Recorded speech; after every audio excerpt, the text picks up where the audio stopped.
Hola, bienvenidos. Nos vamos en vivo a la Bolsa de Comercio de Buenos Aires, un nuevo aniversario. Habla la presidenta Cristina Fernández.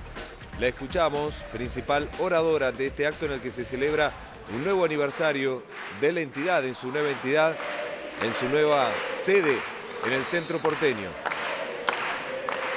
Muy buenas tardes a todos y a todas.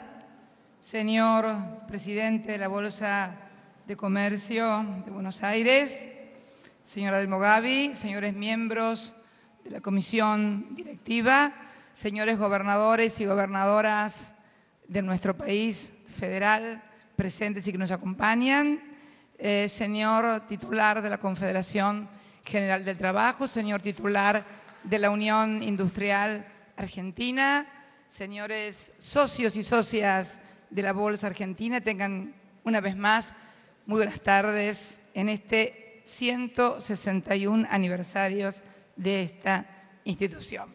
La verdad que debo confesar que me encanta venir siempre a la Bolsa porque es uno de los pocos lugares donde uno siempre escucha decir exactamente lo mismo. Y en los tiempos que corren,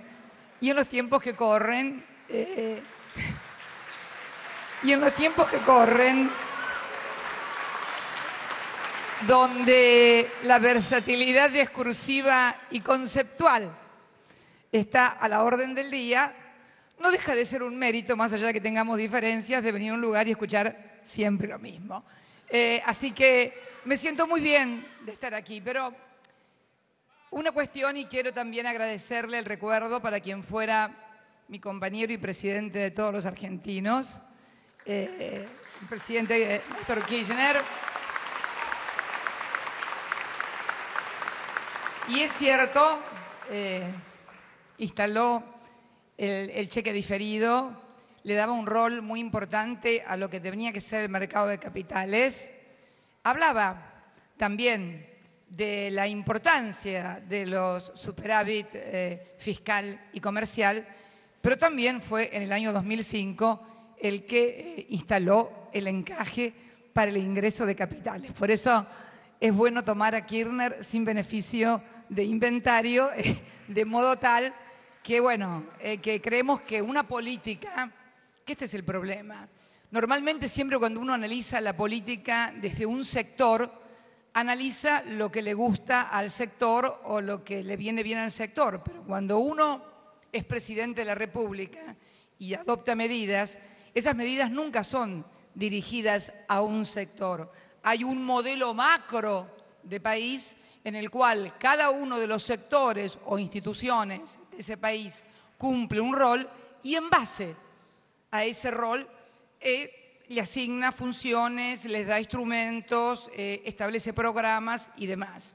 El cheque diferido no es incompatible con, por ejemplo, el encaje del ingreso de capitales. Sobre todo, y esto lo hizo él en el año 2005, cuando todavía no se había desatado la crisis del año 2008, que le dio desde ese momento una volatilidad a los mercados sin precedentes, volatilidad que aún no ha terminado, sino que tiende a incrementarse, porque nos decían todos los años, a partir del año 2008, y principalmente a partir de lo que fue la profundización de la crisis en el 2009, que la crisis ya había terminado, y sin embargo vemos que la crisis resurge cada vez como un ave fénix y vuelve y se ve extendiendo como una mancha de aceite en todo el mundo, porque comenzó en Wall Street, pasó a Europa y hoy se encuentra en los países emergentes. Creo precisamente que ese encaje, esa política de encaje, ha permitido que la Argentina no fuera objeto de esos mercados especulativos que vienen y se van de acuerdo a los vaivenes políticos o financieros, porque tampoco podemos dejar de entender, Adelmo, que lo que está pasando en el mundo no es solamente una cuestión financiera, económica o de los mercados. Los mercados siempre están manejados por la política. Y hay hoy una verdadera, como dice otro argentino mucho más ilustre, importante, infinitamente más importante que yo, que hoy estamos frente a una tercera guerra mundial también. Esta tercera guerra mundial hoy reconoce frentes bélicos y también reconoce frentes económicos. Porque en definitiva, ¿qué es una guerra sino el intento siempre de subordinación de los unos sobre los otros y de hegemonía de unos mercados sobre otros mercados? El que entienda que la Primera o la Segunda Guerra Mundial se debieron a acontecimientos como la muerte del archiduque de Sarajevo o no sé qué, o el avance en Polonia por parte del nazismo, no entiende que en realidad lo que había era una fuerte competencia por qué modelo y por qué mercados se imponían los unos sobre los otros. Creo además que en el tema de los superávit fiscal y comercial, la Argentina sigue sosteniendo, pese a todo y pese a la caída en los precios de nuestras principales exportaciones, en cantidades y en precios, sigue manteniendo el superávit comercial y el superávit fiscal, mantenerlo en una época de crisis absoluta, de guerra de monedas, sumado también al gran problema que tuvo la Argentina, producto de la extranjerización de sus fuentes de energía, como era YPF, lo cual nos causó un déficit energético que todavía hoy, pese a haber recuperado YPF, que también quiero rescatar esto, creo, Adelmo, que hemos hecho la más formidable obra de nacionalización durante nuestra gestión. Hemos recuperado uno de los vectores básicos de la economía, como es la energía, a través de la recuperación de yacimientos petrolíferos fiscales,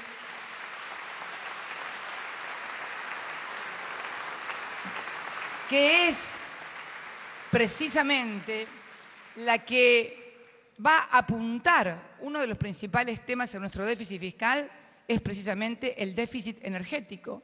Hemos tenido y seguimos importando combustible para mantener competitiva a la economía y también para mantener competitiva al conjunto de la actividad económica, para no impactar mucho en aquellos precios que son inflexibles, que no pueden, los que se denominan que no pueden cambiarse, y creo que esto también debe ser tomado en cuenta. A propósito, sobre YPF, Bolsa tiene 51% de acciones estatales, cotiza aquí en la Bolsa de Buenos Aires, pero también cotiza en la Bolsa de Nueva York.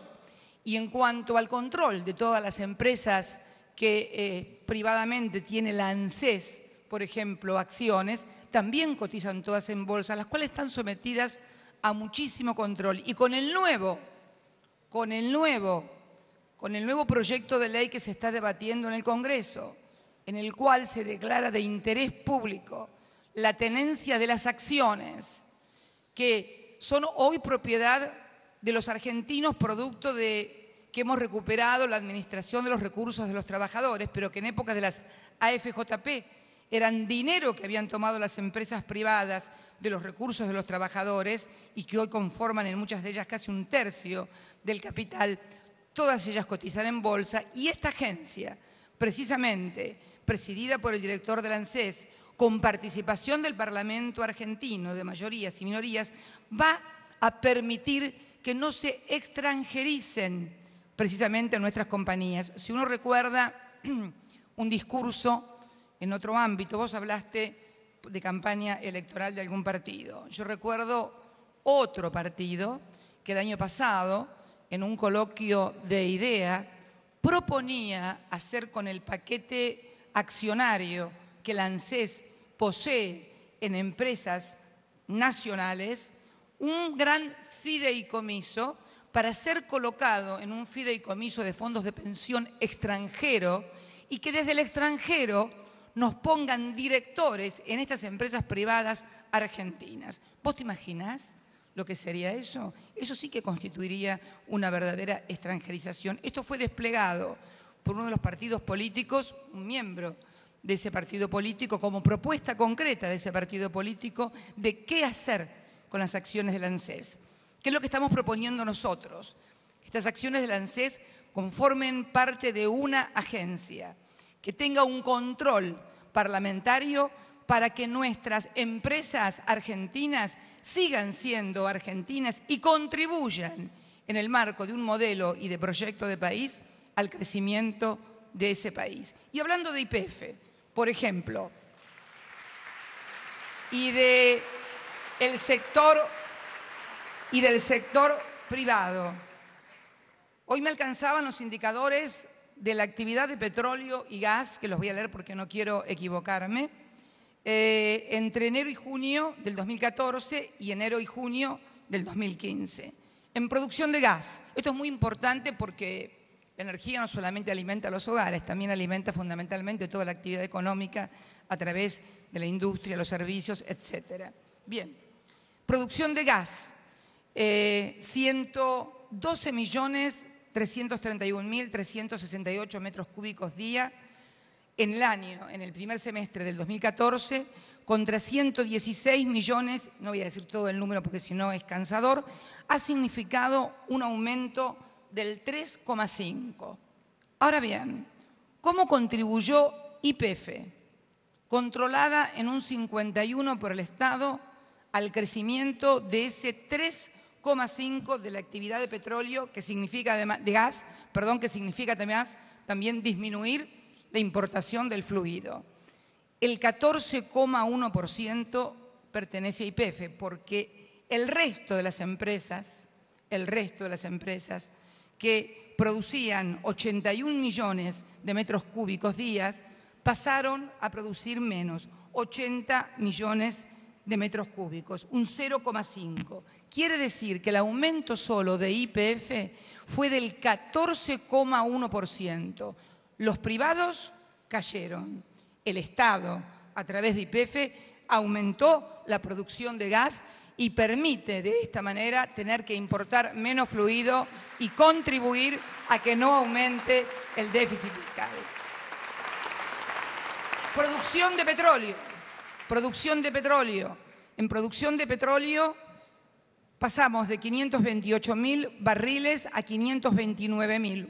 Aumentamos un 0,4 en la producción de barriles de petróleo. Ahora bien, ¿qué participación tuvo en ese aumento de la producción de barriles de petróleo YPF y el resto de todas las demás empresas que son todas privadas? Bien, YPF pasó de 211.000 barriles día a 224.000.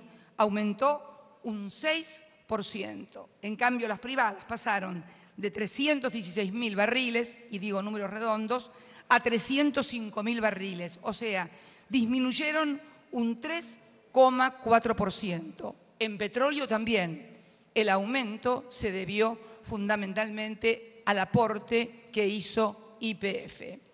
Y si pasamos a los equipos en operación, y los equipos en operación ustedes me dirán qué importancia tienen. Bueno, para nosotros, las provincias petroleras, los equipos de producción y para el país es mano de obra, empleo de mano de obra. Cada vez que se cierra un equipo en una empresa, en una provincia petrolera, tenemos graves problemas políticos porque además los trabajadores en general de todas las industrias extractivas suelen ser sumamente combativos y además como sus salarios son muy buenos, la caída de ese empleo tiene un alto impacto en la, digamos, gobernabilidad de una provincia y al mismo tiempo en las finanzas de esa provincia, sin perjuicio de lo que significa en materia de caída de regalías, porque además tampoco debemos olvidar que todo esto impacta en todas las economías regionales o provinciales. Tenemos 10 provincias productoras de hidrocarburos, porque además de mantener la mano de obra, tienen también mayores ingresos en concepto de regalías. Bueno, hablamos de los equipos en operación. Yo creo que esto debe ser único en el mundo, porque en realidad en todas las empresas petroleras del mundo, a partir de la caída del petróleo, estamos a $38 el barril de petróleo. El barril de petróleo llegó a $98, $100, $106, estamos a 38. Pero ojo, que ha habido pisos también más bajos. En el año 1998 el barril de petróleo estuvo a $9. Nosotros sostuvimos la gobernabilidad de la provincia de Santa Cruz por los ahorros que Kirchner había tomado, porque si no, ni siquiera se hubieran podido pagar los salarios como le pasó a la mayoría de las provincias petroleras en ese momento. 1998, $9 el barril de petróleo, hoy está a $38. Equipos en operación. Teníamos en el primer semestre del año pasado 371 equipos. Hoy hay 369, un 0,5% menos. Esto es global. Ahora veamos YPF. YPF tenía 198 equipos y hoy tiene 204 equipos. Las demás empresas tenían, todas las demás empresas, 173 equipos y hoy tienen en total 165. O sea, trabajadores del sector teníamos 79.000 y hoy tenemos 82.000. Un 4,2% más de trabajadores del sector petrolero, pura y exclusivamente por el accionar y la inversión formidable que ha hecho el Estado Nacional, YPF, con ese 51%, para la economía argentina. Por eso creo que esa dicotomía, en total, YPF aumentó las inversiones en el semestre a semestre, de 8.845 a 12.409 millones de pesos, un 40,3% más. ¿Querías inversión? Mirá cómo invierte YPF.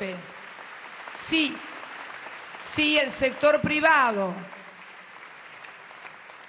tuviera, por lo menos en lo que hace al sector de petróleo y de gas, un comportamiento similar, tendríamos también un muy buen nivel de inversión. Igualmente la inversión aumentó por lo que aumentó precisamente YPF. Por eso creo que la dicotomía de que lo público es malo y lo privado es bueno, o viceversa también, lo privado es malo y lo público es bueno, creo que es equivocada. Creo que hay que medir cada gestión pública o privada exactamente por el resultado que produce. Lo demás es puro verso, no hay, es teoría, dogma, ideología o simplemente, bueno, estrechez mental. Y la verdad que venimos en un momento de crisis que no son de las últimas 2 semanas, Adelmo. El mundo viene en crisis desde el año 2008 y no ha podido recuperarse. Y esto no tiene que ver fundamentalmente con la actividad económica. Esto tiene que ver con lo que están haciendo los mercados financieros que finalmente terminan impactando en la actividad económica, en los niveles de empleo, en los niveles de actividad. Nos habían dicho que la crisis había terminado. Ahí tenemos un cuadro, que ustedes lo van a ver más grande, donde vemos las grandes caídas de las bolsas. Ahí vemos, si me permiten, por favor, Estados Unidos un 12%, Alemania un 14,8%, Francia un 11,7%, España un 13,2%, Grecia 29,4%, Japón 9,9%, Brasil 16,9%, Argentina 8%, y en fin, podríamos seguir. También el segundo cuadro, que vemos cómo las crisis es recurrente, van y vienen, ahí empezó en el 2008, la crisis luego en el 2009, luego fue la crisis de Grecia y ahora una nueva crisis que parece ya no localizada en Grecia, sino en esta oportunidad en Shanghái. El próximo cuadro, por favor. Acá también hay una guerra de monedas de devaluación, ¿no? Ahí vemos los distintos niveles de devaluación. La devaluación más importante fue la de Rusia, con una pérdida de reservas de más de 150.000 millones de dólares, debido fundamentalmente al ataque especulativo que sufrió la bolsa rusa y también, ¿por qué no decirlo?, sus principales commodities, gas y petróleo, con la caída vertical de los precios, han provocado también esta situación, porque estamos también ante situaciones de geopolítica muy sutiles, pero no por eso menos existentes. El próximo, por favor. Las bajas expectativas de crecimiento, que es en el FMI y la Organización de Países Desarrollados, esperan para el 2015 el crecimiento mundial más bajo desde que se desató la crisis en el año 2008. Esto es datos, eso pasalo porque no vamos a ponernos. Me interesa eso, el nuevo escenario internacional. Acá tenemos el nuevo escenario internacional. Un mundo que en la precrisis puntualmente crecía a un 4,3, en la postcrisis un 3,3 y la diferencia en puntos porcentuales es 1,1. Pero observemos cómo van cayendo postcrisis todos los mercados y estamos todos los números en negativos. Por eso, cuando uno por ahí siente que algunos creen que el tema devaluatorio, que el tema se soluciona por un tema de competitividad cambiaria, hay que hacerles entender. Por ejemplo, nosotros crecimos en volumen de exportaciones, pero cayeron los precios. Y nuestros principales socios, Chile, el Mercosur, China, que son los que nos compran, también nos compran menos. Entonces es muy difícil que solamente por una cuestión competitiva podamos mejorar la economía. Al contrario, podemos terminar de barrer y destruir lo único o el único dique de defensa que nos queda con las crisis para que nos la trasladen, que es sostener el mercado interno, porque precisamente lo que nos ha permitido sortear las crisis internacionales es la fortaleza de nuestro mercado interno. Y esto se explica también, por ejemplo, en el tema del empleo. Vamos a las filminas del empleo, por favor. Un poquito más, por favor. En España, bueno, para el G20, que se reunieron ahora los ministerios de trabajo, la brecha de empleo se va a mantener por lo menos hasta el 2018. Esto es lo que prevén los ministros de trabajo del G20, del cual nosotros, por supuesto, formamos parte. El próximo. En España, el desempleo sigue por encima del 20, un 23. El siguiente. En Brasil se alcanzó la tasa de desempleo más alta en 5 años. Y nosotros hemos tenido la suerte de que hace pocos días se conoció la tasa de desempleo del segundo trimestre, si bien digo, de 6,6, y es la tasa de desempleo más baja registrada para ese trimestre desde el año 1991 a la fecha. Y esto, como digo yo, no es magia.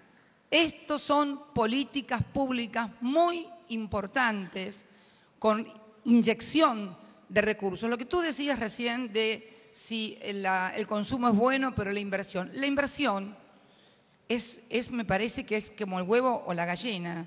A ver, el consumo es fundamental para alentar la inversión. ¿Quién invierte si no tiene asegurado el consumo? ¿Por qué tuvimos 12 años de crecimiento ininterrumpido? ¿Por qué descendió el desempleo? ¿Por qué hemos aumentado el poder adquisitivo de los argentinos? Y cuando los argentinos comienzan a consumir, bueno, los industriales comienzan a producir.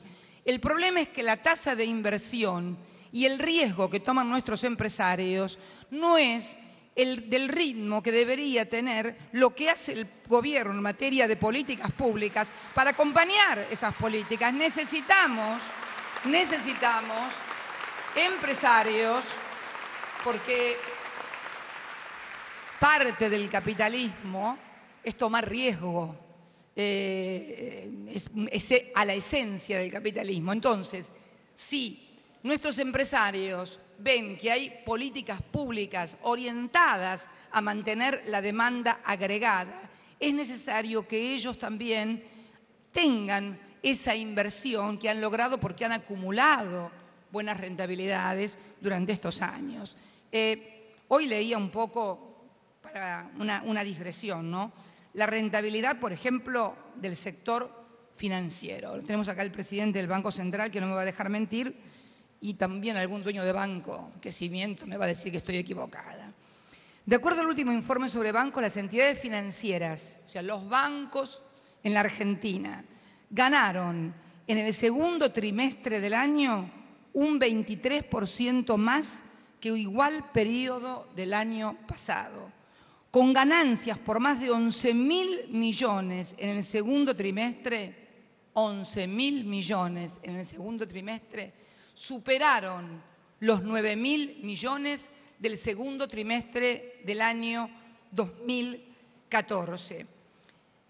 En lo que va del año, primer semestre 2015, llevan ganados 25.220 millones de pesos y en los últimos 12 meses acumulan ganancias por 46.077 millones de pesos.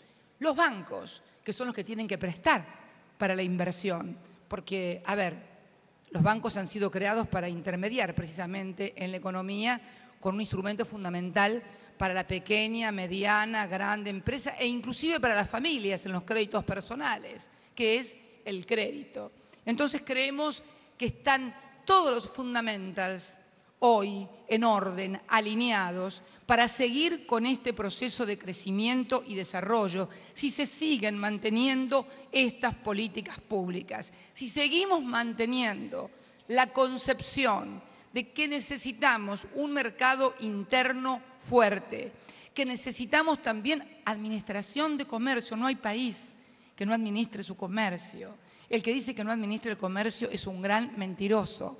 Quieren libertad de comercio de las fronteras para afuera, pero nosotros para poder ingresar las carnes argentinas a Estados Unidos y por un determinado cupo tuvimos que recurrir precisamente a la OMC porque no dejaban entrar las carnes argentinas. Entonces, creo que es importante señalar,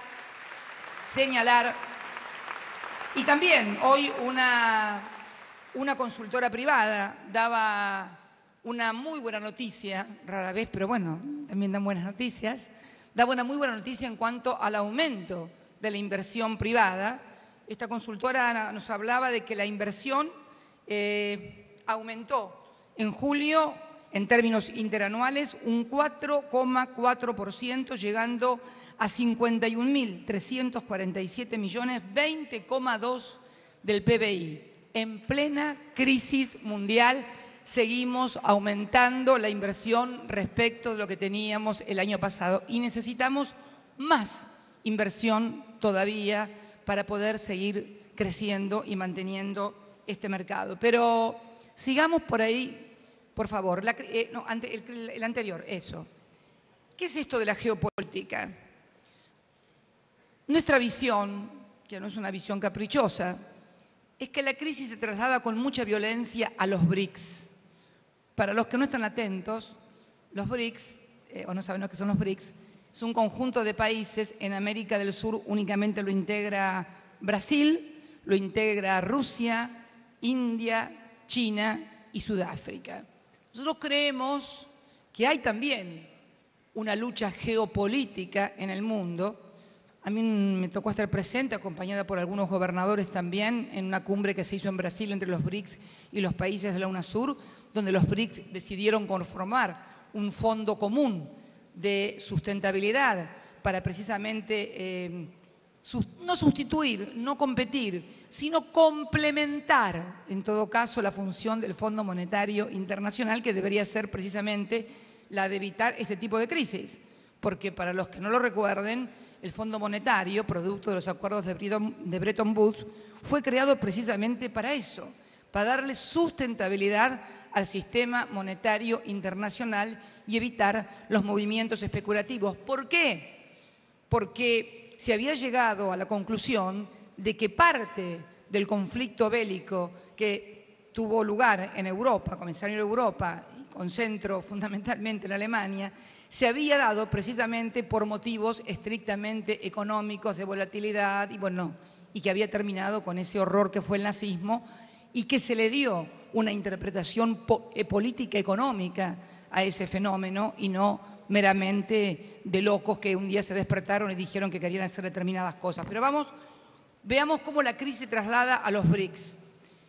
Rusia, devaluación del 10,5 en un solo día, devaluación mensual del 13 en marzo, en Brasil 3.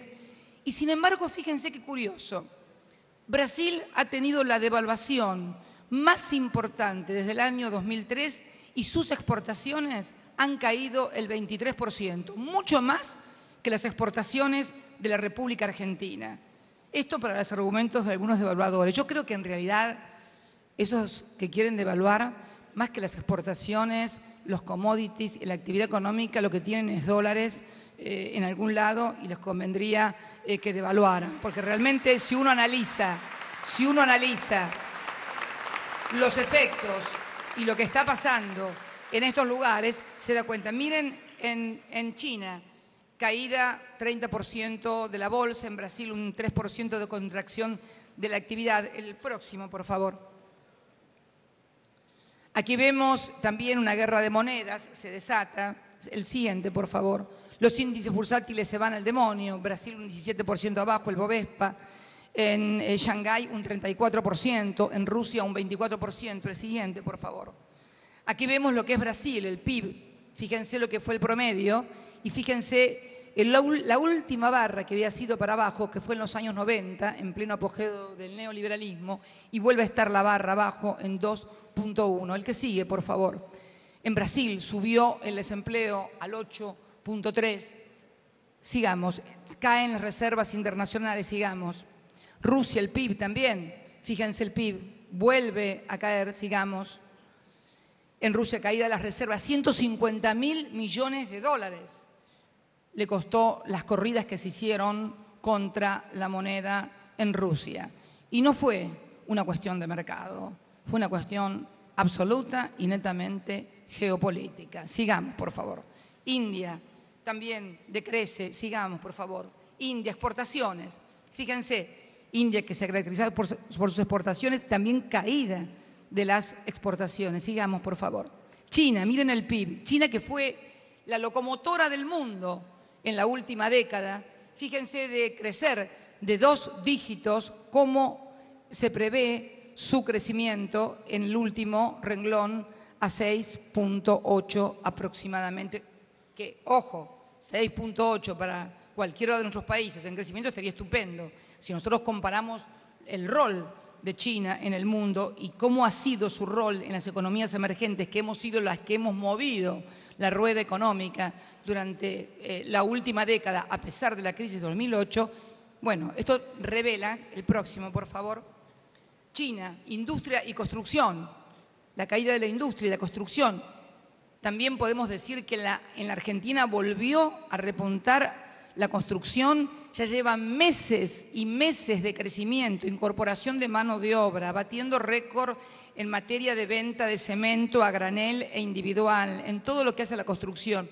Y en esto también, Adelmo, son políticas públicas. El Procrear y la infraestructura, las políticas de infraestructura han sido el motor del crecimiento de la construcción. Vemos a Procrear con la inversión que hacen también la ANSES, inversión productiva, todos los días a lo largo y a lo ancho del país. Sin embargo, veamos lo que pasa en el gigante chino. Sigamos. Las caídas de reservas también.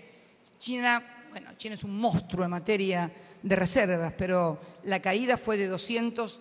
Miren la fortaleza de un país para aguantar una caída de reservas de 236.000 millones de dólares. El próximo, por favor. Ahí estamos con Sudáfrica, también caída, sigamos. Caída de las reservas, también sigamos. Tasa de desempleo en Sudáfrica, estamos en el orden del 25%. Sigamos. Bueno, la caída en las bolsas emergentes ya es noticia en todos los mercados. La próxima. Bueno, acá paramos. Con lo cual, este es el escenario del mundo. El escenario del mundo, que no es un escenario de las últimas 2 semanas. No es que en las últimas 2 semanas cayó la bolsa de Shanghái y estábamos todos bárbaros hasta hace 2 semanas. Esto no se ha detenido desde el año 2008 y ha venido con altibajos, por ahí parece que salimos, pero siempre se produce algún fenómeno. Y en cada caída de bolsa y en cada subida inmediata de bolsa, señoras y señores, queridos compatriotas, querido Adelmo Gavi, hay un puñadito de gente que gana fortunas, miles y miles de millones de dólares. Nosotros lo estamos viendo en términos de espectadores. Cayó la bolsa de Shanghái, nos agarramos la cabeza y pensamos, bueno, se va todo al demonio. ¿Y hay en algún lugar del mundo alguien que se está frotando las manos porque esa caída que parece que viene a él le significó miles de millones de dólares y a la semana siguiente, ¡pum!, para arriba de vuelta y el mundo sigue andando? Por eso, por favor, conocer lo que pasa en el mundo es muy importante. Entenderlo es mucho más importante todavía para que nadie nos pueda engañar ni vender cosas raras. Y vamos al mercado financiero, al bajo volumen y alto costo. Acá tenemos el tema de la dolarización. Yo creo que lo tratamos, ¿te acordás, Adelmo? Lo traté yo, lo abordé yo en mi intervención del año pasado. El rendimiento de una inversión de 100 pesos, como era en la dictadura con respecto al dólar, periodo 1976-1983, por supuesto dólar. El inicio de la democracia entre 1984 y 1989, eso fue. El plan de convertibilidad, miren lo que fue, y el desendeudamiento. ¿Por qué pongo desendeudamiento?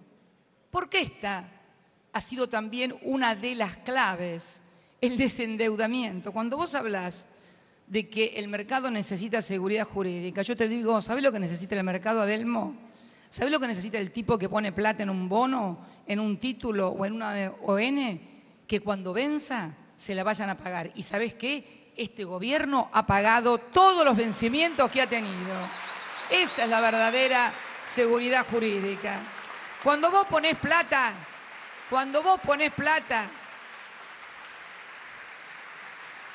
Máximo utiliza un término lunfardo. Cuando ponés la tarasca, querés que te la devuelvan. Si la seguridad jurídica, si el código está más o menos, si la ley... Nadie lee la ley de mercado de capitales para ver dónde va a invertir. Nadie va a ver el Código Civil a ver qué es lo que dice. Mira dónde le van a dar rentabilidad y fundamentalmente dónde se la van a devolver. Por eso los títulos públicos argentinos, pese a ser un mercado que está fuera del mundo, siguen cotizando porque saben que este gobierno es pagador y es pagador de deuda de otros gobiernos. Entonces, creo que la política de desendeudamiento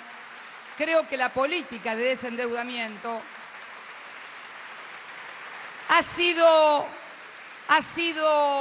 la mayor seguridad jurídica que le hemos dado, no solamente a nuestros acreedores, porque ¿por qué hay que darle seguridad jurídica únicamente a los que ponen plata? Yo quiero darle seguridad jurídica a los que ponen plata, pero quiero darle seguridad política también a los trabajadores, a los comerciantes, a los argentinos, a los que viven de su trabajo, a los maestros, a los científicos. En fin, tenemos que darle seguridad jurídica a todos lados, porque la seguridad jurídica es de los dos lados del mostrador, del que tiene y del que vive del trabajo. ¿Cuál es la seguridad jurídica de un trabajo? ¿Cuál es la seguridad jurídica para Antonio Caló? Seguir teniendo sus trabajadores, la UOM que siga teniendo empresas abiertas y cada vez se incorporen más jóvenes. Esa es la seguridad jurídica para él. Es una seguridad jurídica diferente que para un banquero que quiere rentabilidad. Y no está mal. Pero lo que es importante es que un presidente que conduce un país y un conjunto tiene que darle seguridad jurídica a todos. Porque ¿sabés lo que pasa? Cuando le dan seguridad jurídica únicamente a los que vienen a la bolsa o a un sector muy reducido, el país más tarde o más temprano implosiona. Esto lo vimos y lo que queremos es que no vuelva a ocurrir nunca más. Por eso nos interesa dar certezas y previsión. Y si algo podemos ofrecer desde este espacio político es certeza y previsión. Tal vez nos critiquen algunos modos y estilos y que el consenso, pero por algunas actitudes que he visto últimamente de los predicadores del consenso y de los predicadores del diálogo, me parece que cuando los papeles se le queman y las urnas no dan los resultados que quieren, el consenso, el diálogo y el estilo y los modales se van al demonio. Así que creo que y si quieren estilo para perder, Si quieren estilo para reconocer la derrota, yo tengo el ejemplo de un gran hombre. Tengo el ejemplo de un presidente que levantó a este país de las ruinas y que en el año 2009, cuando perdió las elecciones en la provincia de Buenos Aires, encabezando la lista de candidatos, por 2 puntos salió a reconocer la derrota, porque siempre hemos hecho eso. Reconocemos las derrotas, pedimos nada más que reconozcan nuestros triunfos, porque esa es la verdadera democracia. Esa es la verdadera democracia. Bien. Perdóname, Adelmo, la digresión. Pero ¿sabés lo que pasa? Que de tanto escuchar lo del estilo, los modales, el diálogo y el consenso, y verlos así tan desaforados, tan locos, porque no han tenido los resultados que han querido, veo que era toda una postura. Yo tengo muchos más modales y soy mucho más educada porque siempre he reconocido a todos. En fin. Mañana, por favor, mañana, título de Clarín, Cristina salió a cruzar al presidente. No, Adelmo, estamos dialogando, reflexionando, como vos decís.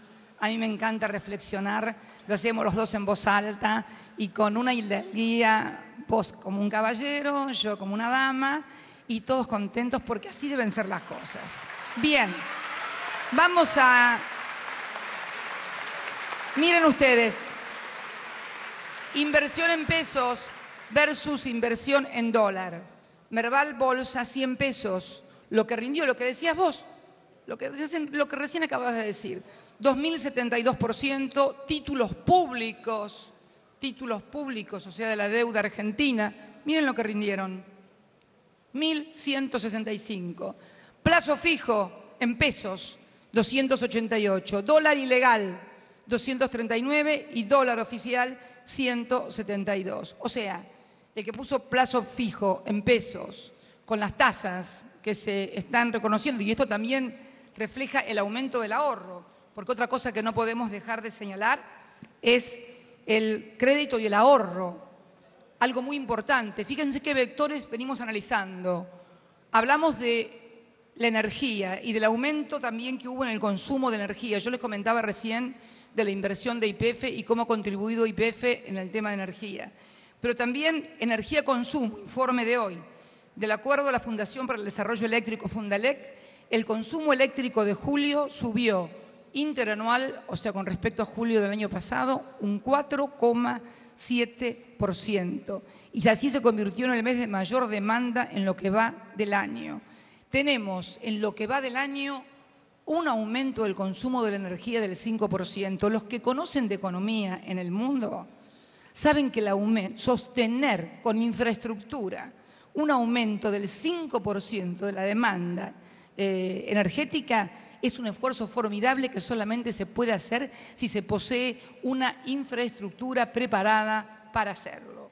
Pero hablando de crédito y ahorro, porque estamos con este tema, de acuerdo al informe sobre bancos elaborados por BCRA, o sea, el Banco Central de la República Argentina, en junio de 2015, el saldo de crédito total al sector privado, incluyendo moneda nacional y extranjera, creció un 28,3% interanual.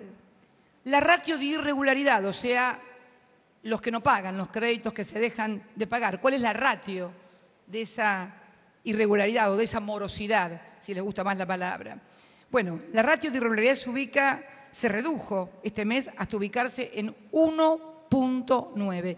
¿Y saben quiénes contribuyeron más a la reducción de la ratio? Los niveles fueron los préstamos a las familias. Se ubicaron 0,4% porcentuales por debajo del registro de los últimos 12 meses. O sea, los que más contribuyeron a bajar esta ratio de morosidad fueron las familias. ¿Saben qué es eso? Producto de las paritarias, producto de los aumentos salariales, producto del aumento del empleo, menos desempleo. Vuelvo a repetir, no es magia. También aumentaron los depósitos a plazo fijo porque la gente confía en nuestro sistema financiero, lo cual es muy, pero muy bueno.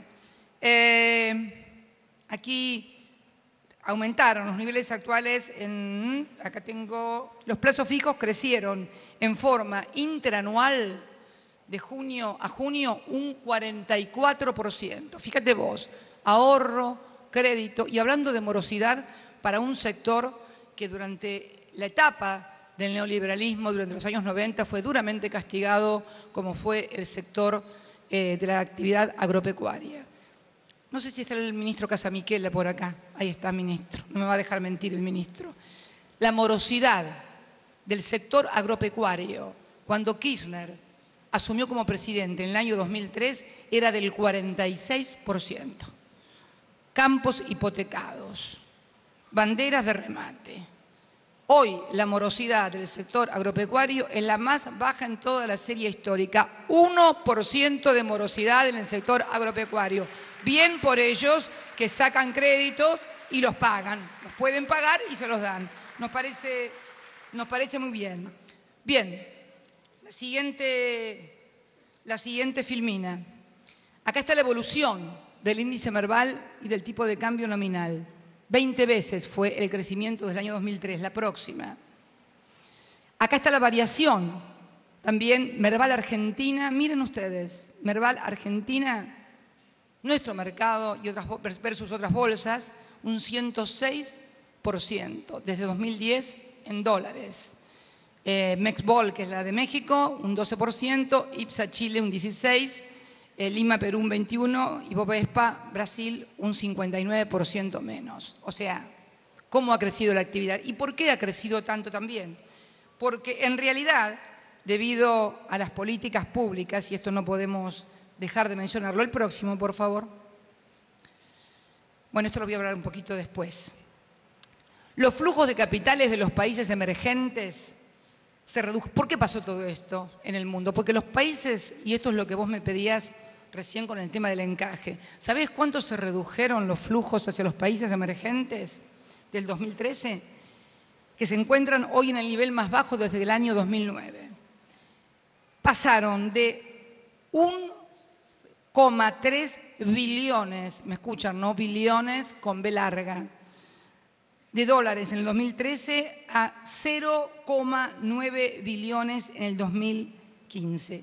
Y si la Fed, o sea, la Reserva Federal de los Estados Unidos, decide aumentar las tasas, esto se va a agravar, porque se produce lo que se denomina el flight quality, el vuelo hacia mercados de valor, y van precisamente al centro de donde empezó la crisis y nos trasladaron a todos nosotros. Esto es lo que está pasando hoy con los países emergentes. Las proyecciones de crecimiento son bajas, como ya los vimos, y la dinámica aquí, ¿por qué se ha mantenido? Por una razón muy sencilla. Las políticas de financiamiento productivo impulsadas por el Estado Nacional han sido uno de los principales factores que explican la expansión del financiamiento productivo. Estoy hablando de financiamiento. El conjunto de programas públicos de financiamiento productivo pasó del 0,9 en el año 2009 al 5,1 en el 2015. Por eso tenemos también este crecimiento en nuestra bolsa de valores y en el mercado y sostenemos la actividad económica. Lo que sí vamos a convenir, a ver, ahí estamos, que tenemos que mejorar los costos. Este es así como hacemos todos autocríticas y todos aceptamos lo que nos dicen, yo creo que todavía nuestro mercado de valores, nuestro mercado de capitales, debe mejorar un poco su costo, porque un costo en dólares por custodia anual en valores negociables, por valores por $1 millón, un millón, me sale en la Argentina $170, en Brasil 42, en Chile 130 y en España 13%, porque aquí la renta variable para ustedes es del 500, en Brasil es del 130, en Chile del 25 y en España del 6. Por lo cual sería bueno, con esta rentabilidad, poder mejorar un poco los costos. Ya todos sabemos que la bolsa de Comercio de Buenos Aires, conjuntamente con el Merval, son los titulares del 100% de las acciones de la Caja de Valores, que es donde se depositan los títulos, y por supuesto todo lo que obtienen ellos de renta, bueno, lo reinvierten, está muy bien, pero creo que podríamos mejorar un poquitito los costos en la Caja de Valores, porque de esa manera tal vez conseguiríamos también mayores inversiones por los costos. Creo que todos tenemos que mejorar siempre, todos tenemos que mejorar siempre, nada. Tenemos que acostumbrarnos los argentinos de no conformarnos con lo que hemos hecho, siempre tenemos que ir por más. Lo que tenemos que saber es de dónde partimos y cómo se pueden ir dando las cosas. Y estas cosas, ¿saben por qué las podemos estar discutiendo? Las podemos estar discutiendo porque hemos resuelto otros problemas antes. A mí me decían, ay, bueno, sí, ahora lo de YPF, ¿y por qué recién en el 2012 lo de YPF? Bueno, pero esto es como la pregunta de por qué se hizo el 25 de mayo de 1810 y no se les ocurrió hacerlo en el año anterior, en 1809. También muchas veces me pregunto, si hubiéramos intentado hacer todo lo que hicimos todos juntos, el 25 de mayo del 2003, y yo creo que no hubiéramos llegado ni al 1 de junio del 2003, porque creo que la verdad las cosas tienen una gradualidad y una lógica y una racionalidad que va permitiendo que uno vaya generando a partir de políticas públicas que van aumentando las demandas, van creciendo las expectativas y van mejorando cada vez más las políticas. Esta es la clave de gobernar. No es un misterio ni es magia, es entender a una sociedad cómo se mueve, lo que se puede hacer y por sobre todas las cosas no ceder a las presiones. Y esto no significa no dialogar, no escuchar, pero muchas veces lo que pasa es que cuando uno dice no, le dicen que no dialoga. No, sí, escucho y si tengo que decir que no, digo que no, pero eso no es no dialogar, eso es decir que no, nada más, como puedo decir que sí. Entonces, creo que es importante entender cómo se funciona en un país y cómo ha funcionado este modelo, porque no estamos hablando de una experiencia de un mes, de 2 meses, de 3 años, que bueno, que tuviste suerte con viento de cola. Yo me acuerdo a Néstor, le decían todo lo que hizo fue porque tenía viento de cola. Bueno, a mí me agarró el viento con la cola, viene para mi cola, viene, pimeat, y algunos han empujado un poquito también. O sea, no solamente tuve viento de cola, sino que algunos me hicieron así en la espaldita para ver si me caía. Y bueno, afortunadamente, no por mí, porque definitivamente soy absolutamente circunstancial, por el país. Afortunadamente, las 9, 10 corridas bancarias, los conflictos y todas las cosas que vemos cotidianamente no han logrado. Y si tenemos 12 años entonces, construyendo estos pilares sólidos, si tenemos estos 12 años donde hemos levantado paredes sólidas, hemos construido el piso, estamos construyendo las paredes, estamos techando la casa, ¿no vale la pena seguir trabajando para ponerle las ventanas, las puertas, las divisiones y entonces construir una casa que nos cobije a todos los argentinos, a los 40 millones de argentinos? Yo creo que vale la pena, creo que vale la pena. Por favor, la próxima. Más medidas. Bueno, las medidas. Yo quiero decir las medidas que ha anunciado hoy el ministro, que no hace falta que las repita, pero que son muy importantes. Lo que ha sido, por favor, bueno, las tengo acá anotadas. Ahí está. El nuevo régimen de pymes de la Comisión Nacional de Valores, que prevé una asistencia financiera nueva, también un nuevo régimen que permite redoblar, lo voy a leer para no equivocarme, por favor, porque después me retan por no leer y por querer acordarme de todo, y entonces no tienen razón cuando me retan por eso, pero bueno, qué sé yo, me cuesta mucho leer, siempre me costó mucho leer. La transparencia, hoy el ministro de Economía, y reconozco el reconocimiento de Adelmo, muchas gracias Adelmo, transparencia y profundidad para cheques de pago diferido, el gran instrumento que creamos y que supo instrumentar muy bien aquí esta institución. Adelmo hablaba de aquel diciembre del 2003 con 2 cheques, hoy hablaste de cuántos millones de... Bueno, hablaste de una, no te escucho, pero una cifra muy importante. Para obtener fondos a menos de un año, Esto lo vamos a hacer con el fin de transparentar el costo del financiamiento. Se instrumenta un sistema de congelamiento de precio para que el operador deba fijar el precio por 2 minutos antes de cerrar la operación. Bueno, es una cosa muy compleja, pero lo cierto es que estamos dando mayor transparencia y mayor certeza en el sistema de cheques diferidos. Además, estas operaciones van a tener que ser liquidadas en 24 horas porque esto le permite a la pyme mejorar su planificación financiera. La otra medida fue un régimen simplificado para las pymes, siempre la simplificación en materia de este tipo de negociaciones, de este tipo de intervenciones en el mercado, eso es muy aconsejable.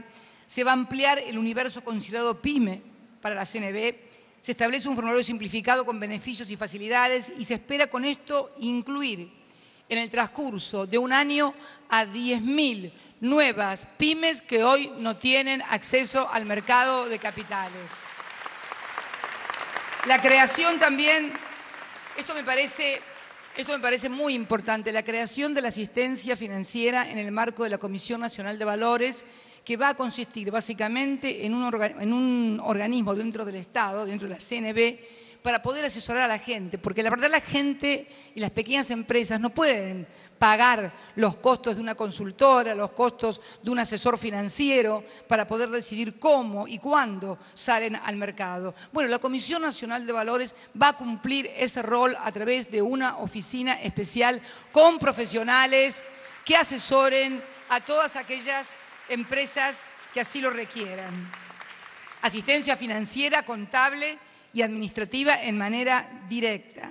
La negociación de pagarés secundarios también para incorporar a la emisión de las pymes. El pagaré tendrá plazo de 1 a 3 años con un monto mínimo de 100.000 para así actuar como complemento del cheque diferido. Es un instrumento de fácil emisión.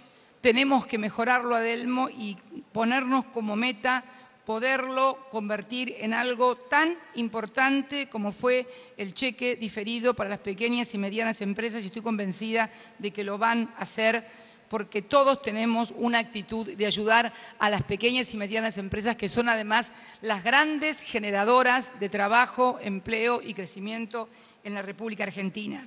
Creación también del Fondo Asistir Pyme. Se crea un fondo fiduciario, Asistir Pyme, que tiene por objetivo facilitar la colocación de emisiones de las pymes.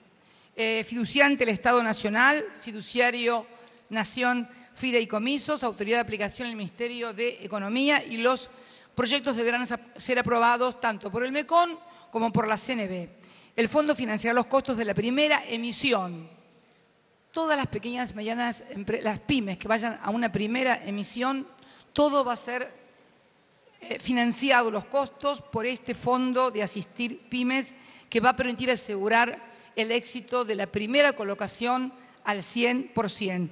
Y los costos de la emisión luego van a ser devueltos una vez que se consigan los fondos. El monto inicial, vamos a destinar 50 millones para este fondo para asistir a las pequeñas pymes en su primera colocación en el mercado de capitales. Fondos comunes de inversión para la producción, como todos saben, una de las iniciativas públicas que más impulso llevó a un mercado fue el llamado Inciso K, para las compañías de seguros inviertan una parte de su cartera en proyectos productivos. Bueno, y así las medidas, no quiero seguir aburriéndolos con las medidas que seguramente, espero, mañana salgan publicadas en el diario. ¿Publicarán los anuncios del ministro de Economía en el diario? ¿Vos qué decís, Adelmo? ¿Sí? Bueno, yo propongo una cosa. Si mañana no sale explicadito en los medios gráficos, ni en los orales, ni en los televisivos, Axel, vas a tener que hacer solicitadas, programas especiales, difusión en las empresas, charlas acá, en todos lados, porque ¿sabés qué? Hay mucha gente que no sabe las oportunidades que puede tener porque no se las explican o se las ocultan. Nos ha pasado en algunos programas sociales donde hay gente que tiene tal grado de marginalidad en la sociedad a la que no le llegan ni siquiera las noticias. Nosotros pensamos que todo el mundo está enterado de lo que pasa. No, hay mucha gente que tiene tal grado de marginalidad en la sociedad que necesita que se la vaya a buscar. En este caso necesitamos que se difunda entre todas las pequeñas y medianas empresas de la República Argentina estas nuevas oportunidades que se dan en el mercado de capitales. Bueno, ¿qué sigue? Bueno, sigue, ya lo dije, ahí están todos los fondos fiduciarios y se terminó. Bien, no se terminó nada porque yo voy a seguir hablando, muy poco para terminar, pero nada se termina. Y fundamentalmente, esto dirigido no solamente a quienes hoy nos acompañan aquí en este 661 aniversario de la Bolsa, sino a todos mis compatriotas, el tema de cómo seguimos estos 12 años de crecimiento. Y estos 12 años de crecimiento se siguen de una sola manera, profundizando las políticas, ampliando las políticas, corrigiendo los errores, apuntando al desarrollo, porque nos falta una de las claves, lo hemos hablado con Débora Giorgi infinidad de veces, la ministra de Industria, el crecimiento, la sustitución de importaciones, la reindustrialización del país, no se hace en una mesa de arquitectura tirando líneas y previendo cómo se hace una obra de infraestructura donde alguien hace un cálculo de ingeniería y se dice, bueno, el puente mide tanto, no. En la inversión, la generación de la actividad económica muchas veces se hace en forma desordenada porque la gente va invirtiendo y entonces van apareciendo los baches en lo que se denominan las cadenas de producción. Necesitamos que cada cadena de producción pueda tener por lo menos la mayor cantidad de eslabones radicados acá en el país. Esto es clave para el valor agregado argentino, para seguir sosteniendo también trabajo. Y para esto necesitamos también profundizar las políticas de inversión en materia de investigación, desarrollo, ciencia y tecnología que como nunca ningún otro gobierno ha hecho durante las últimas décadas en la República Argentina. Por eso